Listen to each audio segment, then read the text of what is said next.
Warning: the following video contains explicit language which may be offensive to some viewers or inappropriate for children. The content within this video is intended for mature audiences only. Are you ready?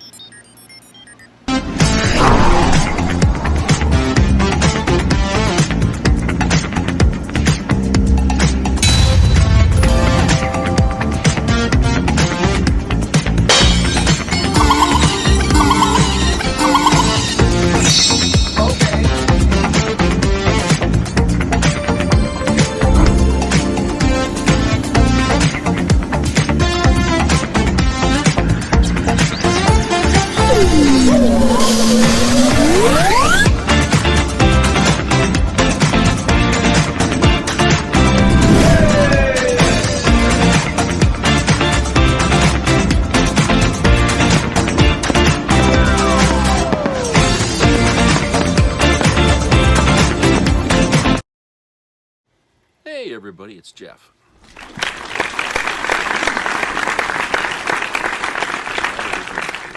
Today is Friday, and so we begin the weekend. There's going to be another craft fair here in Bangor this weekend at the mall. I think it's the same one that was there last weekend. I didn't realize it was going to be here for 2 weekends, but I went in there this evening and the place was all set up again for another one. So again, we're going to have another big weekend here of traffic, and you're not going to be able to get anywhere in any of the restaurants during the day, Saturday and Sunday, and it's just going to be a colossal nightmare. Somebody had got into an accident, I found out last weekend, trying to get off the interstate where the off-ramp is, that goes towards Hobby Lobby. Okay, that new one. Well, it's not new, but yeah, it's the off-ramp that goes past Hobby Lobby. Somewhere along that route, somebody got into a major accident there, and it was so busy there that they So that was always a bad setup, that off-ramp, the area to get onto Stillwater from there, because the lanes are not made correctly.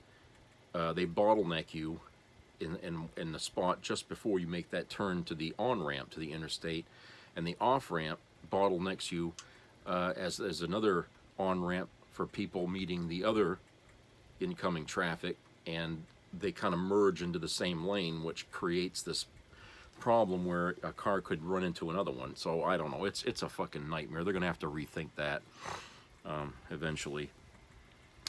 So I got a couple of videos here for us to look at, which will be interesting. This first one here on this part is more of MAGA's regrets of having voted for Trump.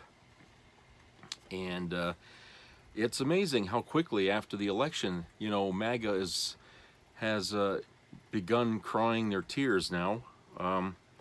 Geez, I wish I could have saved some tissues for them, because, the Democrats used up all the tissues already crying for the loss. Well, now it looks like they're going to be joining us, crying too, because they're not going to get what they want either. And especially the veterans are fucking hopping mad right now, because Trump had, or not Trump, but what's his fucking name? Swami there, what the fuck is, I can't think of his damn name right. Vivek Ramaswamy is proposing slashing veterans' benefits, medical benefits, next year, as part of Trump's restructuring of the government, shrinking it, basically cutting costs, cutting this, cutting that, and veterans' benefits are on the chopping block, which is going to be some bad news. People are already calling into places and saying that this is going to devastate their spouse's health care. They're totally reliant on it because that's all they have. They don't have any other health care plan. I always suspected that a good thing like the VA system wouldn't be around forever. And if there was any party that was going to be there to destroy it, it would be the Republicans. And I was right. You know, they're starting in with Republicans after all the talk, you know, beforehand about how respectful they are to veterans and, you know, all these MAGA people that would thank me for my service.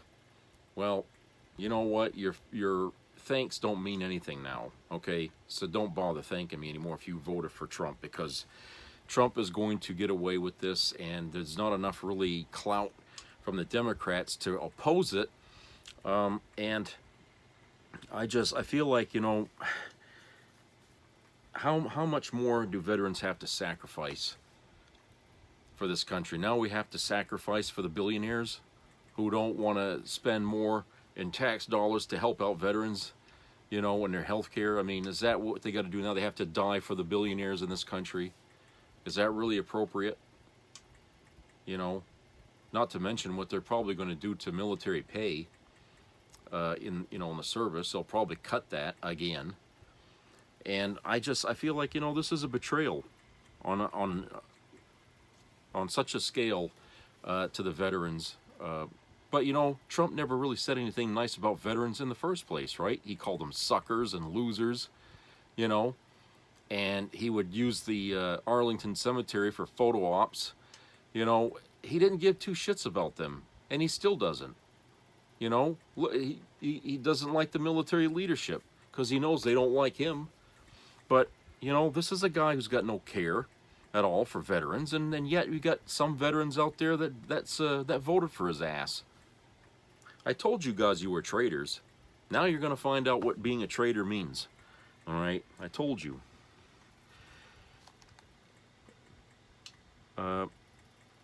And so let's go to the video here, and then we'll come back. Folks, these stories keep pouring in. Every day, more and more Trump voters are starting to lose it as they are hit with a major reality check about the person they voted for. Some of them are panicked about Trump's cabinet picks. Some are realizing that he is going to be a disaster for the economy. Some are realizing that the programs they rely upon are being targeted for removal. Unfortunately, it seems that a lot of these folks are okay with Trump causing Americans to suffer until it happens to them. And somehow, I guess, they completely blacked out the last time Trump screwed everything up.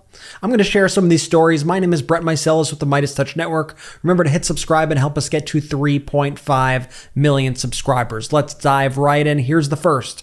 This person writes, "It happened today. A coworker, white lesbian with a special needs child, spoke about how she voted for Orange Man because of, quote, her beliefs and faith. Said she didn't know about his plans with the Department of Education. He wants to get rid of the Department of Education, and he's not, quote, allowed to take away funding, especially for special needs kids." And I guess a lot of people just didn't listen to Donald Trump at all on the campaign trail. This is one of the main planks of his platform, was getting rid of the Department of Education. And here's another story similar to that. Let's read about this Trump voter getting a little nervous because her child uses an individualized education program. This is what they write in a Trump form. I'll read you the thread. This person says, "I'm dense. What happened to the Department of Education?" Somebody responds, "Nothing, but its only purpose is to help fund schools and give them advice. Education is a power reserved to the states." To which an individual writes, "Me too. I voted for Trump, obviously,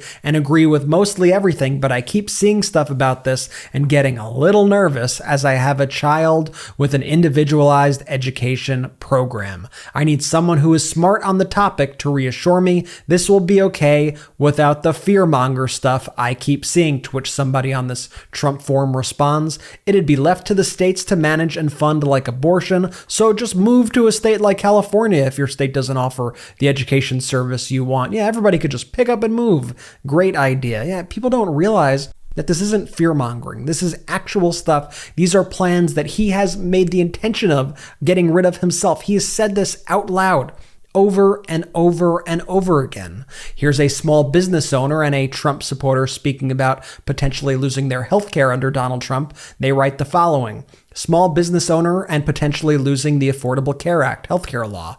I started my own business a few years ago. I bring in about $60,000 per year. I live within my means and I have no debt and no family. I live comfortably. However, in order to keep things as they are, I need health insurance. I purchased my insurance through the Affordable Care Act. I have a pre-existing condition. If the ACA is repealed or gutted, I will not be able to get insurance, it seems to me. Is there anyone in my situation? Have you thought about what you might do? Well, perhaps if the ACA was important to you, you should have voted for the people who wanted to protect and expand the ACA. By the way, they're coming for veterans healthcare as well. Vivek Ramaswamy announced it in a post on X yesterday on social media. He wrote the following: "We shouldn't let the government spend money on programs that have expired, yet that's exactly what happens today. $500 billion of taxpayer funds, $516 billion, goes each year to programs which Congress has allowed to expire." As Brian Rydell writes, wow, Vivek Ramaswamy comes out for defunding veterans healthcare, which is $120 billion. He wants to defund the $516 billion spent annually on programs with expired authorizations, and that is by far the biggest one, expired since 1998. And Vivek Ramaswamy is not some random guy.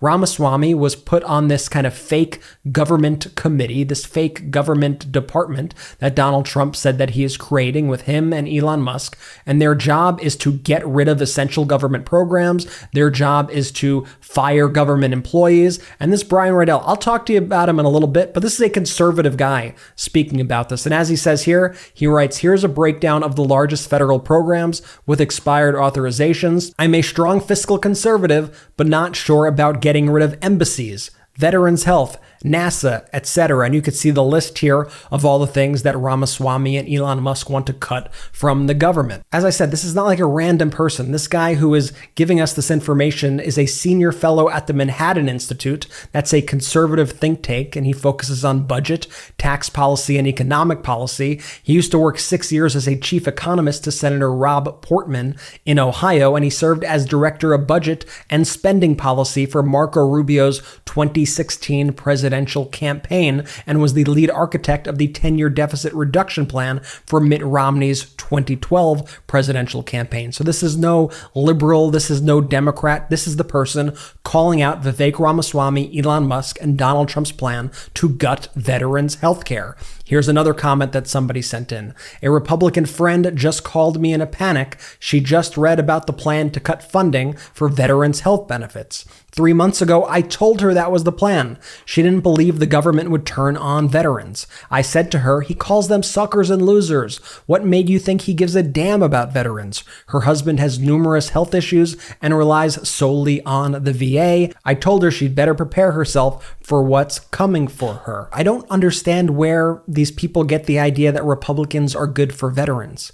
This is the same party that voted over and over and over again against the bill, the PACT Act, which provided health care to veterans who were exposed to toxic burn pits. And it wasn't until there was a lot of pressure from folks like you and from people like Jon Stewart shaming them into voting for this bill that it got passed, thanks to President Biden and Vice President Kamala Harris, that this got passed. Yet they thought it would be so shocking if Republicans did this, if they took power. This is exactly what happens. This is why you have to watch what they do and not just what they say. Here is a comment in the RFK Jr. for President subreddit about Matt Gaetz. They write, "Matt Gaetz picked as Attorney General. It's being reported now on cable news. Saw on CNN. Really? Gaetz? He is the worst man. Trump really picks people based on loyalty rather than competence. Gaetz is a gross pick in my opinion." And one of the commenters writes, "Wow, I want to off myself for my vote now."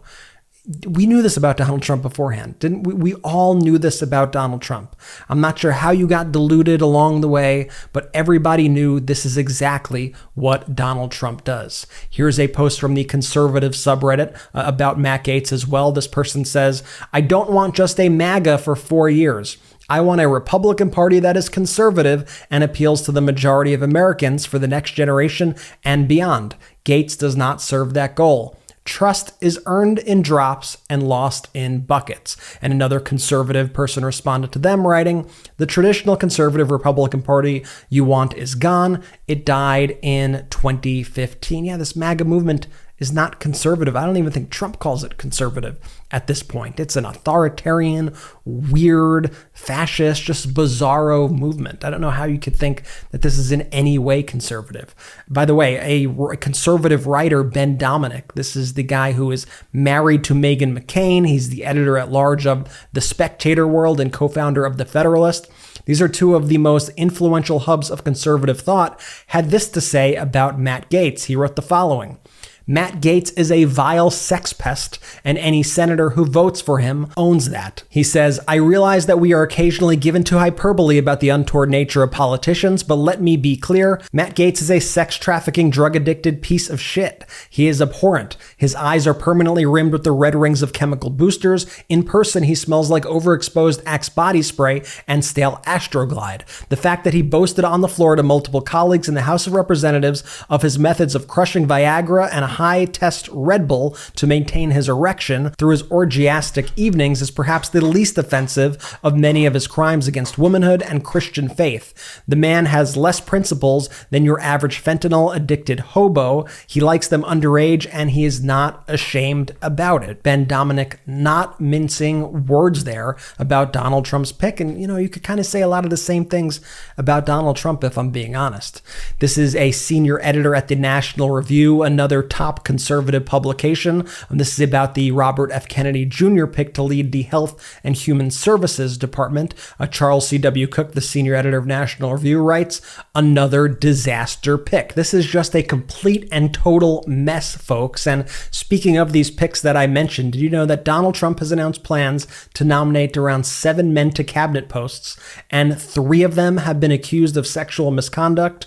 We have Peter Hegseth, the Fox host who Donald Trump wants to be the Secretary of Defense. We have Matt Gaetz, who Donald Trump wants to make the Attorney General. And we have Robert F. Kennedy, who Donald Trump wants to put in charge of health, the 3 of them. These are all freaks and creeps made in Donald Trump's image. I showed you that quote before from the senior editor of the National Review. The National Review also released this story with the headline that read, on Trump's foolish, futile Matt Gaetz AG nomination. This is certainly not going over well right now, and even Wall Street is beginning to panic after first being very excited about Donald Trump's win. Here's a story that says, maybe now I have to worry. Wall Street execs freaked out over Trump announcement. It says, speaking with the hosts, Ross Sorkin, that's Aaron Ross Sorkin, he is a financial journalist on CNBC, said he was in a conference with Wall Street execs when news came down that Trump had chosen controversial Representative Matt Gaetz to head up the Department of Justice. As he recalled, I was at a conference yesterday and there were a whole bunch of investors when the news came down, and I would say up until that moment, so many of them had a big grin on their face about where the market was going, the economy, all of that. When it first came across the phone, there were people, including, by the way, myself, who thought it was a parody account, who literally thought it was The Onion, and they didn't believe it, and the shift in tone went from, wow, we're going to have a great economy and all of these things, and I don't have to worry, to, okay, maybe now I have to worry, was like in the blink of an eye. And then all night it was the same thing with my phone lighting up from people in the business community who I think are still hopeful in their own ways about economic issues and the like, he elaborated, but when it comes to law and order, when it comes to the Justice Department and what this is ultimately going to look like, what prosecutions are going to look like, that threw a lot of people back on their feet. I don't know where anybody gets this idea that Trump would be good for the economy. He tanked the economy the last time. He's the only president other than Herbert Hoover to leave office with fewer jobs than when he entered. He completely crashed the stock market, left with massive unemployment, massive debt. I just don't understand this entire framing whatsoever. This is a person who shared the following texts. They wrote, my MAGA cousin who voted for Trump's texts in the family group chat with a lot of crying, laughing emojis. This person's MAGA cousin wrote, after reading the econ lecture notes, I've come to the conclusion that not only will grocery prices not drop, but the produce and other products will get worse. It's a lot to type and I'm in public, but will expand upon my reasoning later, but expect no longer finding green bananas, Good luck on citrus, especially since limes and lemons are exported. I think they mean imported. They're imported into the US.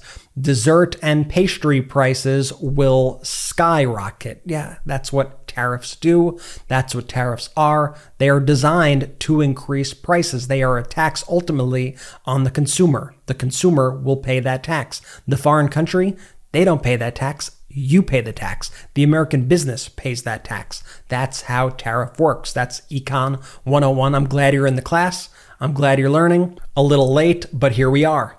This person writes, MAGA neighbor came over and just a fascinating journey through the mindset. First, he was gloaty about how Trump was going to save the economy, whether I like it or not. Then annoyed, I said tariffs are dumb. And then sad when he learned what they are. Then angry, I said I can afford them, whether he could or not. Incredible to watch a guy lose morale in real time on learning that actually the people around him will not suffer more than him and might suffer less. And that's what I said at the beginning. A lot of people just kind of want to see other people suffer more than them. And once it affects them, that's when they start getting angry. That's when they start getting upset. That's when the regret kicks in.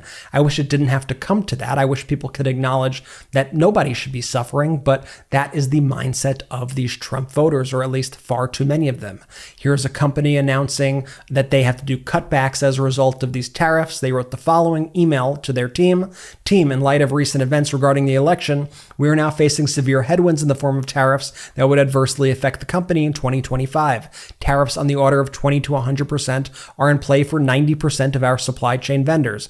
VPS pays tariffs directly as a tax, which will negatively impact sales and profits once implemented. To prepare for this looming challenge, VPS is pre-ordering a surplus of inventory in an effort to delay the impact of tariffs. This investment will tie up cash but position VPS to hopefully weather the coming storm of increased supply chain costs. Sadly, this means there will be no Christmas bonus this year. The future is uncertain, and we must take the actions necessary to protect the company. We're sorry to be facing yet another period of hardship and sacrifice. Thanks for your loyalty. And then they give an explainer of tariffs from ChatGPT. Okay, well, we're seeing this actually a lot. We're seeing a lot of companies have to cut back, not give bonuses, trying to hoard all their kind of supplies and inventory right now in anticipation of Donald Trump's tariffs. And here's a story from Fred Wellman, who works with us, a contributor here at the Midas Touch Network, host of the On Democracy with FP Wellman podcast, and he shared the following story from a friend.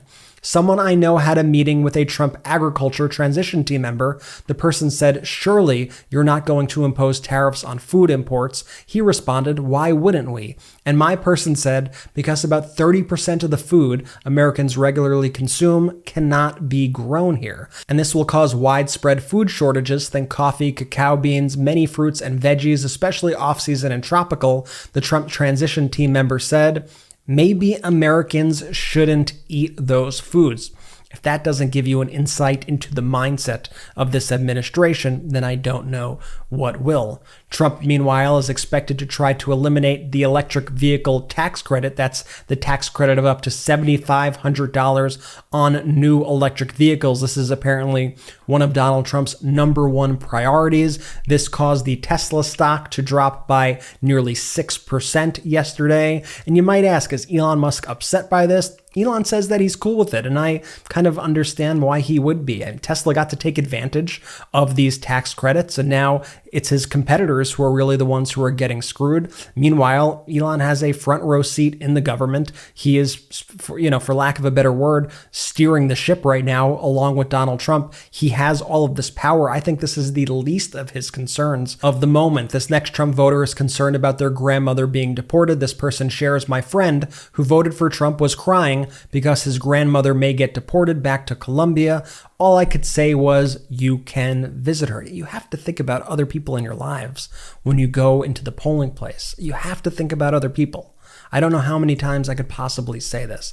Now, I want to show you, as the United States of America begins to abdicate its leadership on the global stage, as Trump's administration will threaten Ukraine, will back Russia, and will change the entire dynamic of everything going on in Europe, the international community is rising up. They understand that we are going backwards here, but they are making sure that they are going to keep up the fight. So I just wanted to share with you this clip. This is a member of parliament named Ed Davey, who is questioning the Prime Minister of the UK on his plan if Donald Trump were to abandon our Ukrainian allies. I just want you to watch this. A senior advisor to President-elect Trump, Donald Trump Jr., has shared a post on Instagram that declares that President Zelensky will soon, within the next few weeks, lose his allowance.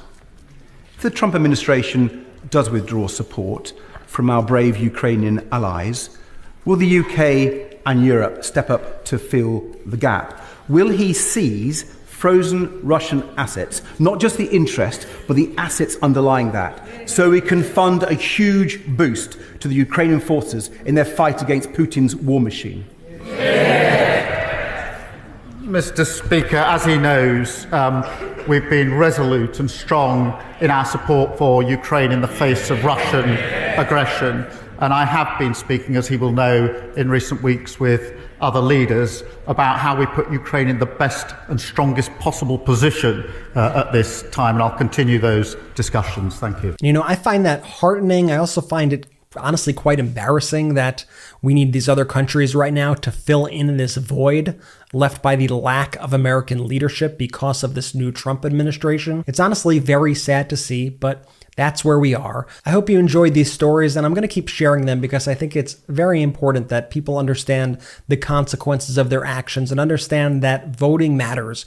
And this is not an issue of the lesser or two evils, and that you could fundamentally shift the entire world. You could ruin your own life. You could affect the lives of others around you. This is very, very, very, very important stuff. This is not a game. These elections are not a game. And that's the point that I really want to get across. Thank you so much for watching. I really appreciate it. Hit that subscribe button right now. Help us get to 3.5 million subscribers. Have you checked out MidasPlus.com yet? MidasPlus.com is our premium experience. Ad-free. We'll post occasional ad-free videos there, articles. It's a really fun community. Go and check it out. Our editor-in-chief, Ron Filipkowski, does daily recaps on MidasPlus.com, which are really fun, really insightful, really informative. Check it out. Thank you again for watching. So, yeah, it's, more of pity me, and I really don't know what to say to these people except, like the guy said, we told you so. You should have done the homework beforehand. There's no excuse for not knowing all these things that we knew for months on back, because Trump was being completely honest with us with the things he said he wanted to do. Project 2025 wasn't a hoax. It was an actual outline, a plan of attack once he become president, and he's going to use it. I asked you people to read it. I told you people to read it. Some of you did, and a lot of you didn't. Some Democrats didn't. Okay, and I think that that's a shame that the one fucking time in your life that, you got to do something and do it well, you flunked. All right? And I'm talking about those people who either voted for Trump or didn't vote at all, or some Democrats who voted for Trump or whatever. But those people who managed to help Trump get the win, you're going to suffer. We're all going to suffer. Those who voted for Kamala are the collateral damage, okay? That's who we are. We're the collateral damage. Because none of you people who voted for Trump gave one fucking thought about the rest of us who were screaming from the mountain high to fucking stay away from that guy. He's gonna fuck you over. He did it before and he'll do it again. And why is it that, we have a habit in this country of constantly having to repeat mistakes? We do it all the time. Even after I say that we learn things the hard way, do we really learn things, after that? Sometimes not. Sometimes we repeat those same errors and we expect different results. I don't know whenever that's ever worked, but it sure as hell hasn't, especially with putting Trump back in there. Okay, that's not going to work. The deportations, people, like he said, 1 in 10 families are going to be affected by that because, 1 in 10 are a mixed family. And it's just going to create separations. I mean, what are you going to do? I mean, I can't think of who it was they asked, but this was asked to somebody in the Trump campaign. You know, are we going to separate children from the families, you know, like we had done? And the guy said, no, we'll deport them all together. And you know, so in other words, if you got children with you here, we're not going to separate you. You're all going to be deported. You know, and I'm thinking, you know, that's such a callous fucking way of answering that. Okay, it goes to show you why they can do it, because they have no conscience. Their racism runs so deep for some of these people that these people are no more than just objects, cardboard cutouts that, you know, we can just throw in the dumpster because they're taking up space. That's how they look at the Latinos and the Black Americans and LGBTQ. These are people who don't need to live. They don't need to be in this country. That's what they see them as. And that's their ultimate goal. At the end of the day, if you let them do it, they would. They would round up every black person, every Latino, every gay and homosexual, LGBT, all those people would all be put in a great big fucking boat, sent out to the ocean, and go wherever the hell they want to go, or just sink it. That's what they do. Okay? The attitude of these people is no different than Nazi Germany. Because not only did Hitler talk about it, he did it. Okay? And when somebody tells you they're going to do stuff like that, they're gonna. And, you know, Trump said that he wanted to deport, and he says he's going to try to get the asset of the military to do it, but, you know, people are saying that's going to be a forever job.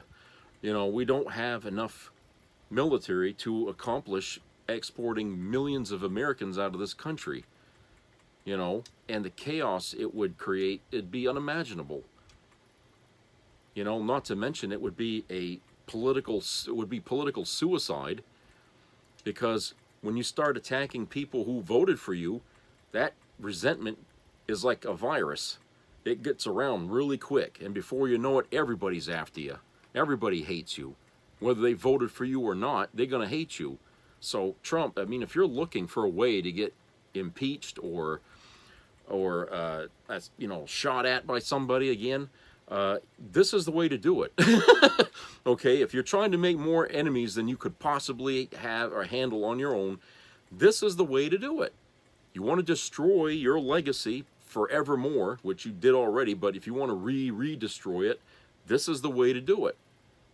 Okay? Nothing good is good. Nobody's going to look back on these years with, oh, it was such a great time. Nobody, unless they're completely brain dead or they weren't born in it. Okay? No one's ever going to look back on your years as a president as great moments in American history. Never will happen. Okay? You're going to be hated long after you're dead by the people who lived through those fucking years, and your name is going to be mud. Anyone with the last name Trump, you're going to have a hard time making friends. Okay? I'm sorry. I mean, I was watching a goddamn crime video here the other day, and it was a person who was killing people, and his last name was Trump. I was thinking, Christ, is there anybody in that family, you know, you know, that isn't involved in some kind of crime? I mean, Jesus, Mary Trump may be the only one, and I would recommend that she change her goddamn name. Christ, I mean, it's just, you know, to have anyone have that last name, it's like Bush, you know. Anytime anyone sees somebody or meets somebody with the last name Bush, they immediately think of George Bush, you know. And we don't have too many happy memories about him either. I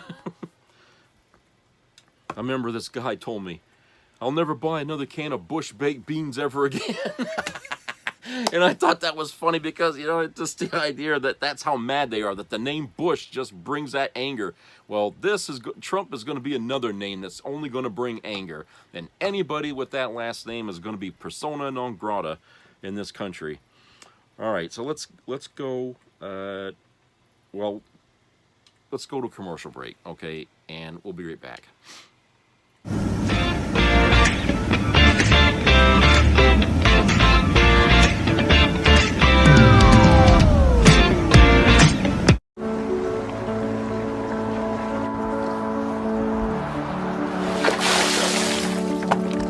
This is me.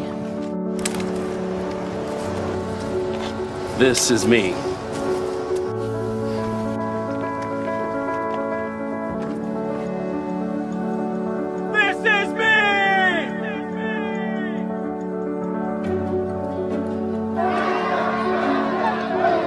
This is me. I'm Alex Curtis. I'm a lobsterman in Maine, and this is me. I'm Ruth McLaughlin, and this is me. I'm Eric Hopkins. I'm an artist, and this is me. This is me. Me. This is me. This is me. This is me. At the end of the journey, the main thing is you. Original. Mr. Cow. Yes? How many licks does it take to get to the Tootsie Roll center of a Tootsie Pop? I don't know. I always end up biting. Ask Mr. Fox, for he's much cleverer than I. Mr. Fox, how many licks does it take to get to the Tootsie Roll center of a Tootsie Pop? Why don't you ask Mr. Turtle, for he's been around a lot longer than I. Me? I bite. Mr. Turtle, how many licks does it take to get to the Tootsie Roll center of a Tootsie Pop? I never made it without biting. Ask Mr. Owl, for he is the wisest of us all. Mr. Owl, how many licks does it take to get to the Tootsie Roll center of a Tootsie Pop? A good question. Let's find out. 1, 2, 3. If there's anything I can't stand, it's a smart owl. How many licks does it take to get to the Tootsie Roll center of a Tootsie Pop? The world may never know. No, I'm not. I don't think most people are. I think a lot of people were finding out this week what a tariff meant. That a tariff is not what China or some other country pays. It's what you pay, what we pay. I think a lot of people aren't ready for mass deportations and what that means. 1 in every 15 people in this country lives in a mixed status family.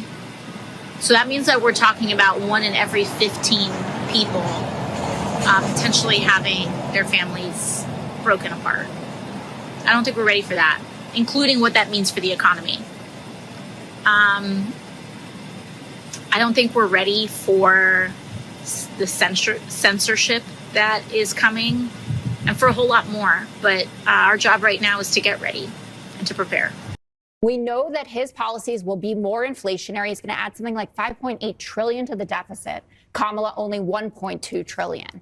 And when he continues to say, well, I'm going to do these things, I'm going to have the cost of energy. No plan to do it. The tariffs, that is not good economic policy. This is going to add a 20% tariff to some goods. That's not just something that you throw around. That's something that could be devastating for the American economy. And so you can rail about her. You can call her incompetent. And frankly, it's been shown as well that people do not take well to him standing up there and continually insulting her in that tone. But people are hearing what she's saying about her plans, the progress we've made, and what she's going to continue to do. And that's why his edge is being decreased every time a new survey comes out.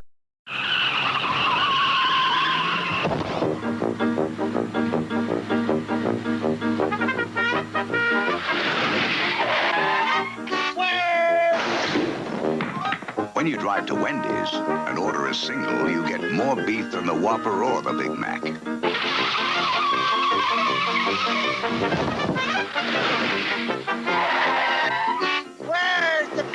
At Wendy's, you never have to ask, where's the beef?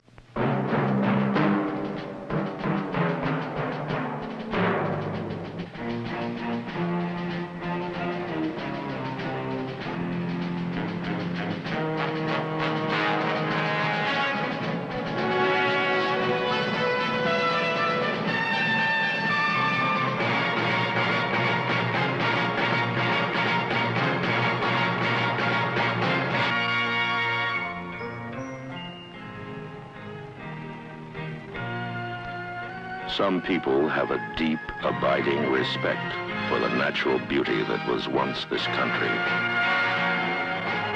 And some people don't.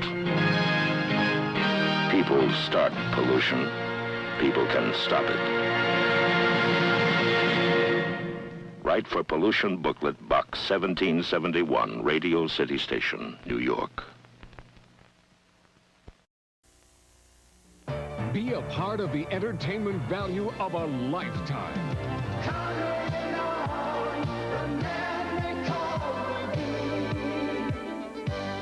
I loved it. It was the best performance I've seen in a lifetime. I loved the show. I liked it very much. He's a very entertaining man. It's well worth the money. Now appearing in Charlottetown, coming to Halifax November 6th to the 18th, and St. John November 20th through the 26th.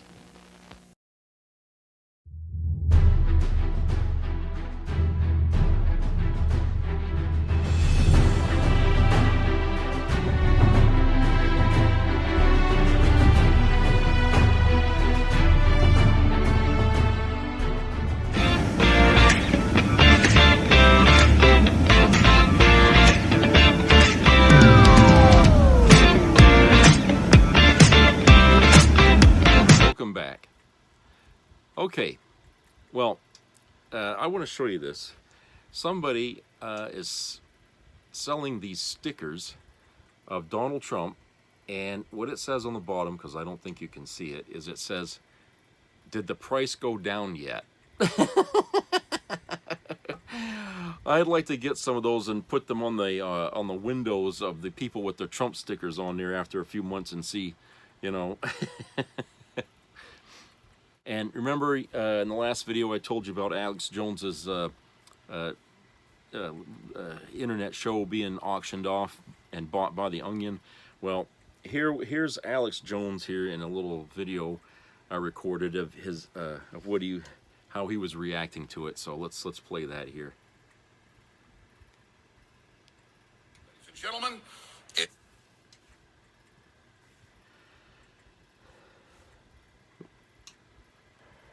Ladies and gentlemen, it is 7:50 right now. I'm about to upload this to X. I just got word 15 minutes ago that my lawyers and folks met with the U.S. trustee over our bankruptcy this morning, and they said they're shutting us down even without a court order this morning. The Connecticut Democrats with the Onion newspaper bought us. They asked, did they outbid? They said, well, it was competitive. So they changed all the bidding rules, made it secret 2 days ago. I had a bad feeling. I told you that.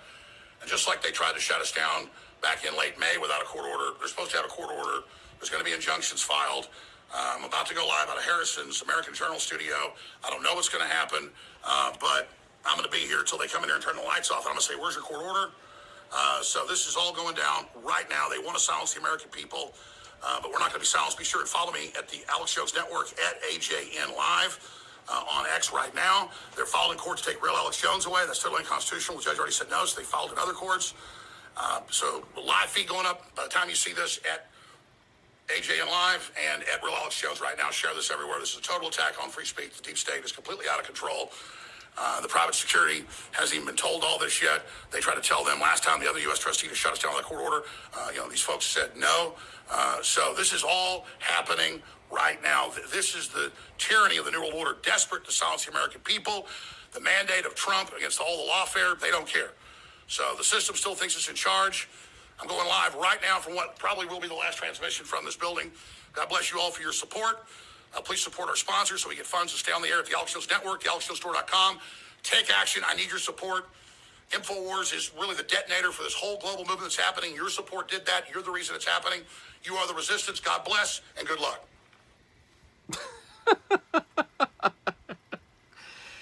How much do you want to bet that he's going to try to go to Trump and see if he can't do something for him? How much do you want to bet? Okay? He's going to go on his hands and knees to Donald Trump and ask him, please save my InfoWars show, you know. But the Onion's already got it, and there's a judge that's looking over the auction sale of it, you know, which sounds to me like, are they trying to renege on this, on the purchase of InfoWars?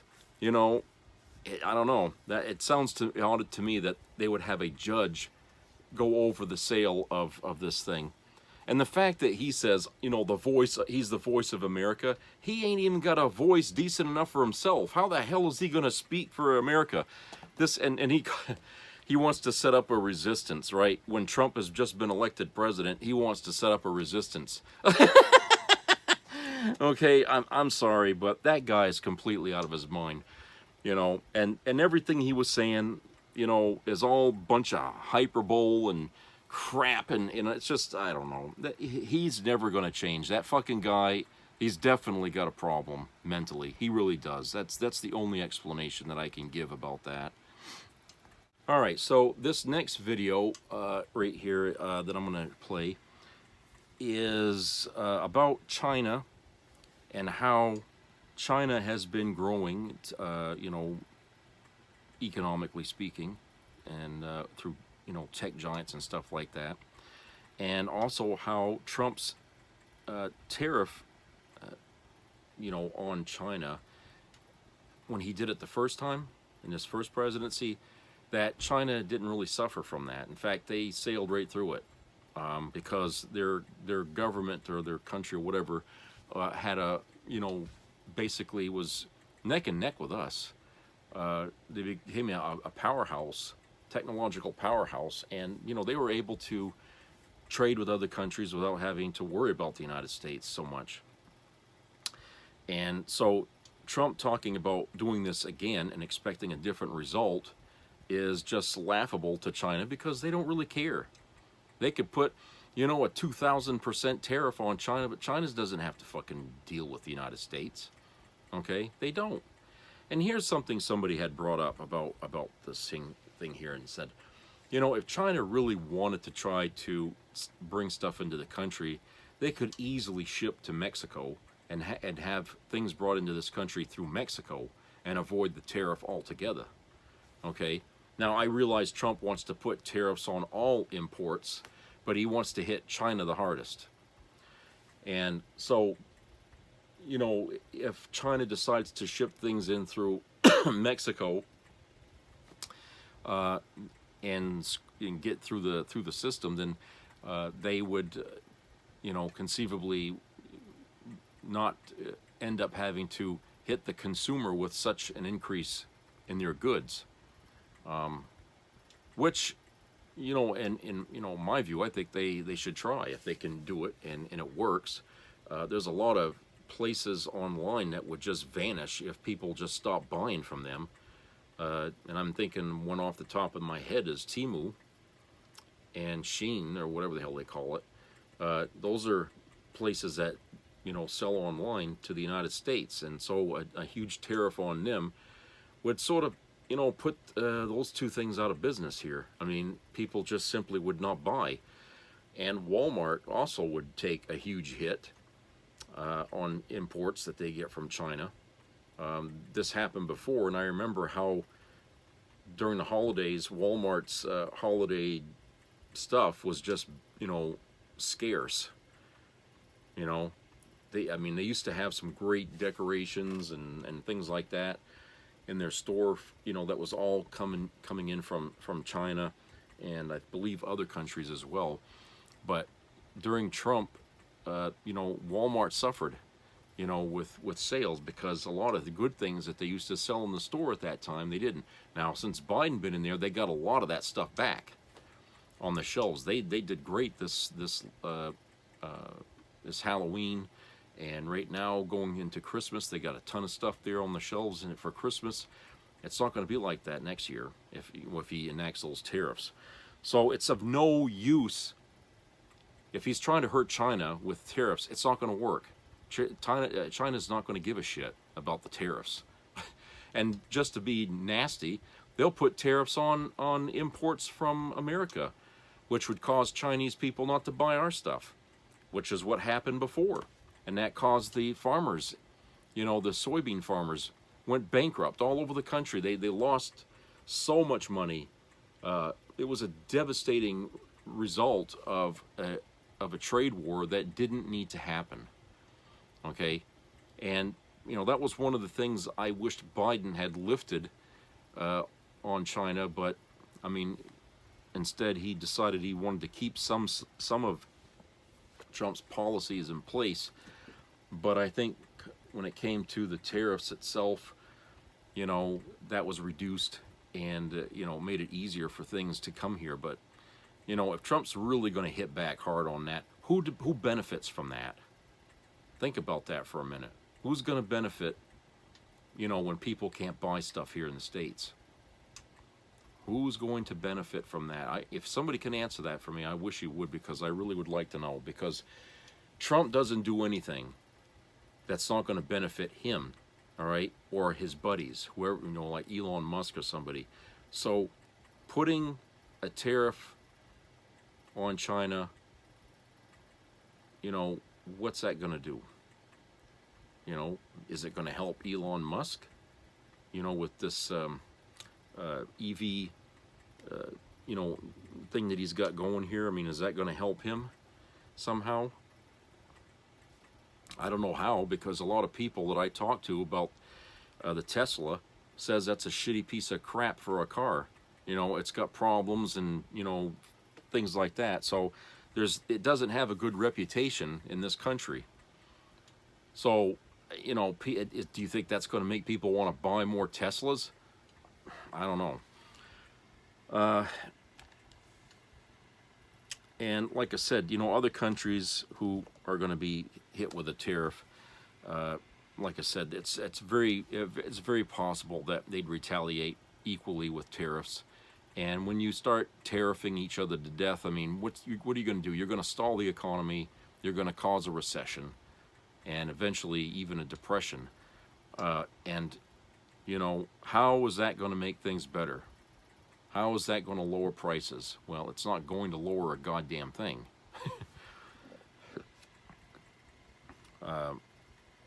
In the meantime, China will surpass us technologically.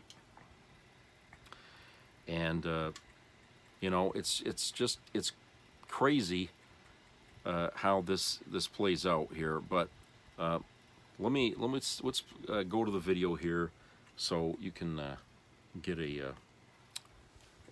get the information there from that. So let's go to the video. Following Donald Trump's re-election as President of the United States, speculation abounds regarding the trajectory of his domestic and foreign policies.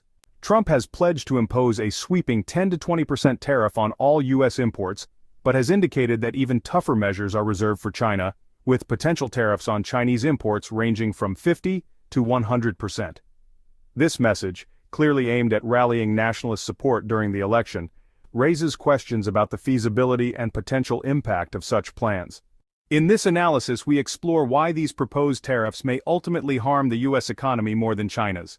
We examine sectoral impacts, investigating how these tariffs could create economic shockwaves within the U.S., while paradoxically, opening avenues for China to capitalize on global trade shifts.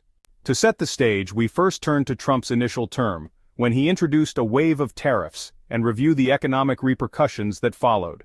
During his first term, from 2017 to 2021, President Donald Trump implemented aggressive measures to limit China's economic and technological influence, primarily through the use of tariffs.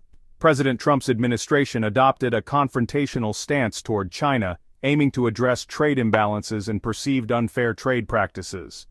This approach led to a series of tariffs and trade policies targeting Chinese imports.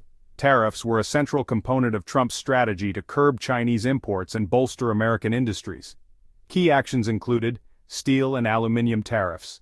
In March 2018, the administration imposed tariffs of 25% on steel and 10% on aluminum imports, citing national security concerns. These tariffs affected multiple countries, including China. China-specific tariffs. In 2018, the U.S. initiated a trade war with China by imposing tariffs on $50 billion worth of Chinese goods, escalating to cover approximately $360 billion in imports by 2019. These tariffs targeted a wide range of products, from electronics to consumer goods. Despite these measures, the overall U.S. trade deficit increased during Trump's tenure, while the bilateral trade deficit with China decreased from $419 billion in 2018 to $311 billion in 2020, the total U.S. trade deficit reached $679 billion in 2020, the highest since 2008. Economic consequences. The tariffs led to higher costs for American consumers and businesses, as importers bore the expense of the tariffs. A study by the National Bureau of Economic Research estimated that the trade war resulted in a loss of approximately 245,000 U.S. jobs. Technological restrictions. Beyond tariffs, the Trump administration imposed restrictions on Chinese technology firms, citing national security concerns. Notably, Huawei and ZTE were banned from supplying equipment to U.S. federal agencies, and U.S. companies were restricted from doing business with these firms. China's transformation to global leader. China's transformation into a global economic powerhouse over the past few decades is a result of strategic reforms, international integration, and targeted initiatives aimed at modernizing its economy. Economic reforms and opening up from 1978 to 2000. In 1978, under the leadership of Deng Xiaoping, China embarked on a series of economic reforms that shifted the country from a centrally planned economy to a more market-oriented one. These reforms included the decollectivization of agriculture, the establishment of special economic zones to attract foreign investment, and the decentralization of economic decision-making. As a result, China's GDP grew at an average annual rate of approximately 9.4% from 1978 to 2012, lifting hundreds of millions out of poverty and significantly improving living standards. Accession to the World Trade Organization in 2001. A pivotal moment in China's economic ascent was its accession to the World Trade Organization on December 11, 2001. This integration into the global trading system led to a surge in exports and foreign direct investment. Between 2001 and 2010, China's merchandise exports grew at an average annual rate of 20%, making it the world's largest exporter by 2009. FDI inflows also increased, reaching $139 billion in 2018, positioning China as the world's second-largest recipient of FDI after the United States. Made in China 2025 initiative in 2015. In 2015, China launched the Made in China 2025 initiative, aiming to transition from a manufacturing hub for low-cost goods to a leader in high-tech industries. The plan focuses on 10 key sectors, including advanced information technology, robotics, aerospace, and new energy vehicles. A core objective is to increase the domestic content of core components and materials to 70% by 2025, reducing reliance on foreign technology and enhancing global competitiveness. Belt and Road Initiative from 2013 to present. Announced in 2013, the Belt and Road Initiative, or BRI, is a global development strategy involving infrastructure development and investments in countries across Asia, Europe, and Africa. By 2024, China had signed cooperation agreements with over 140 countries, investing billions in projects aimed at enhancing trade routes and fostering economic integration. The BRI has expanded China's economic influence and opened new markets for Chinese companies. Technological advancements and innovation. China has made significant strides in technology and innovation, becoming a global leader in areas such as 5G technology, artificial intelligence, and renewable energy. The government's focus on research and development, or R&D, has been instrumental, with R&D expenditure reaching 2.4% of GDP in 2020, up from 0.7% in 1991. This emphasis on innovation has propelled China to the forefront of technological advancements. Despite facing international restrictions and trade barriers, China has made notable technological strides in recent years, particularly in semiconductor development and electric vehicle, or EV, production. In the semiconductor sector, Chinese companies have achieved significant advancements. In September 2023, Huawei launched the Mate 60 smartphone, powered by the Kirin 9000 chip manufactured by Semiconductor Manufacturing International Corporation, or SMIC, using a 7-nanometer process. This development marked a substantial leap in China's chip-making capabilities, narrowing the technological gap with leading global producers. Further progress was evident in early 2024 when reports indicated that SMIC was on track to mass-produce 5-nanometer chips, potentially for Huawei's use in AI training and smartphones. This advancement suggests that China is overcoming challenges posed by international sanctions and export controls. China's EV industry has experienced rapid growth, bolstering its position in the global market. In 2023, China exported 13.6 million EVs, with companies like BYD surpassing Tesla in sales. This surge has been supported by substantial government investments, totaling $347 billion over 15 years, fostering innovation and manufacturing capabilities. Despite facing increased tariffs from the United States and the European Union, Chinese EV manufacturers have expanded their global footprint. For instance, BYD has entered markets in Brazil, Mexico, Southeast Asia, Australia, and Europe, often acquiring manufacturing plants to establish a local presence. This strategy has enabled Chinese firms to offer competitively priced EVs, challenging established automakers in these regions. These developments underscore China's resilience and strategic initiatives in advancing its technological capabilities and expanding its influence in the global market, despite facing external challenges. The economic rivalry between the United States and China is intensifying, characterized by protectionist policies and technological competition. Former President Donald Trump has advocated for increased import restrictions, particularly targeting Chinese electric vehicles. In November 2024, he proposed significant tariffs on Chinese-made vehicles to protect the U.S. auto industry from inexpensive imports. This stance aligns with his broader agenda to bolster domestic manufacturing and reduce reliance on foreign products. The Biden administration has also implemented measures to limit Chinese EV imports. In May 2024, President Biden announced a 100% tariff on Chinese-made EVs, aiming to protect American manufacturers from China's trade practices. This action reflects a bipartisan consensus on the need to address trade imbalances and safeguard domestic industries. China continues to make significant advancements in high-tech sectors, challenging U.S. dominance.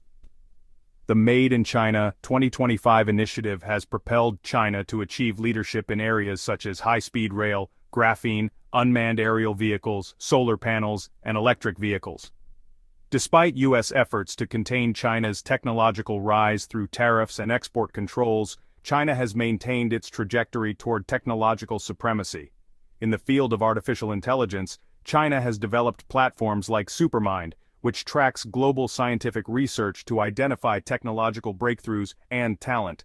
This initiative underscores China's commitment to advancing its technological capabilities and competing with the U.S. in critical sectors. With Donald Trump's re-election, there is a possibility of implementing new tariffs aimed at China. Trump has proposed a universal tariff of 10 to 20% on all imports, with a specific 60% tariff on Chinese goods. These measures are intended to protect U.S. industries and reduce the trade deficit with China. However, such tariffs could have significant economic implications. Economists warn that these measures may lead to higher consumer prices and potential retaliation from China, potentially escalating into a trade war. The global supply chain could be disrupted, affecting various industries and leading to economic uncertainty. The effectiveness of trade war tactics. The U.S.-China trade war, initiated in 2018, led to the U.S. imposing tariffs on approximately $350 billion worth of Chinese imports, with China retaliating on about $100 billion of U.S. exports. These measures resulted in a significant reduction in bilateral trade, with U.S. imports from China of goods facing a 25% duty remaining 22% below pre-trade war levels. Despite these trade disruptions, China continued to advance its technological capabilities, focusing on sectors like artificial intelligence and 5G technology. This progress underscores the mixed effectiveness of trade war tactics in curbing China's technological ambitions. As of November 2024, U.S.-China relations remain strained, with both nations vying for economic and technological supremacy. The U.S. has implemented measures such as the CHIPS and Science Act to bolster domestic semiconductor production and reduce reliance on Chinese technology.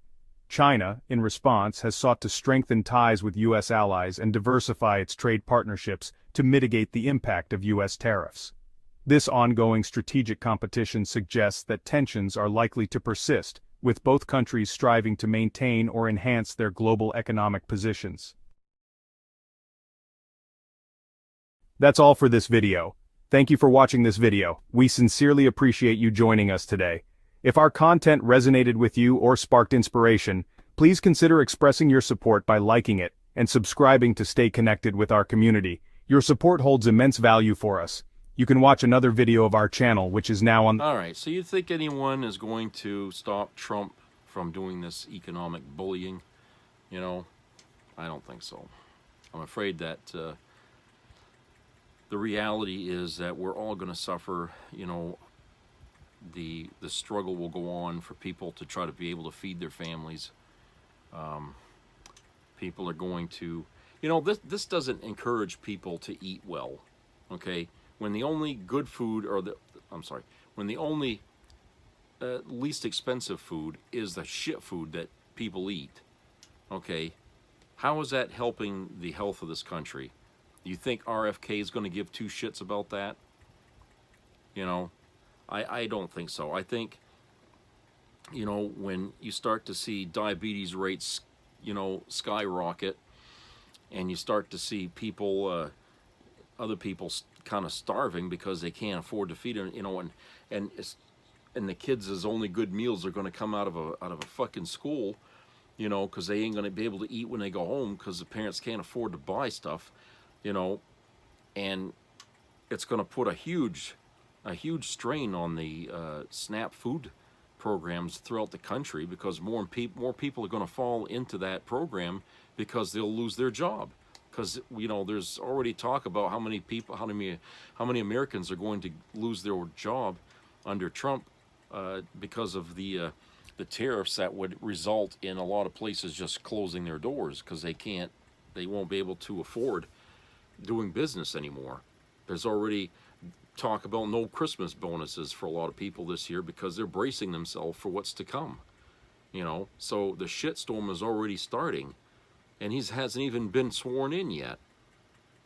You know, so you know, it's really going to be a terrible time, and you know, I realize that you probably already understand that now, but for those people who voted for Trump, I mean, they're going to suffer probably the most because the red states that they live in are probably the worst run states in the country.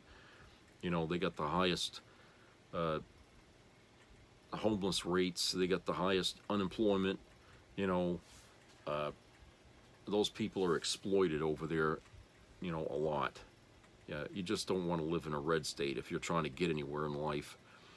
And so these people are going to be, you know, sacrificed, and that's the thanks they'll get for voting for Trump. And for people, you know, like Kathleen that thinks it's a big fucking joke, okay, you know, who's going to laugh last in the end? Won't be you, it'll be us. Of course, we'll be laughing and crying at the same time, but we're the ones that's going to be laughing last because you were the one arrogant enough, along with a lot of other people, to vote for him after he told you what he was going to do, and you still did it. You know, who does stuff like that? Who ignores the facts and does the opposite? You know, I hope you're not working at a job where you're required to think, because you would probably hurt that job and they'd let you go. You know, Kathleen, I hope that, you know, if there's going to be any job loss, that you know, your job won't be the one sacrificed, because if you're one of those people that doesn't have to think, you're most likely going to be one of those sacrificial lambs your company is going to make to save money because you're not important. But if not, if you are somebody who has a brain and does have to think, then I pity anybody you're helping out or you're serving, because they're getting the worst kind of service. You know, a person that can't think, you know, and make sound decisions, and has a job where they're required to do that, I mean, you can't go far. You're not going to go far. It's just the truth of it. All right, so that's it for today, and I hope everybody has a great weekend. So please subscribe, comment, and share, and keep your ears open for any health issues, and treat each other kind out there, and try to enjoy the weekend. And I'll talk to you again later, so take care, everybody.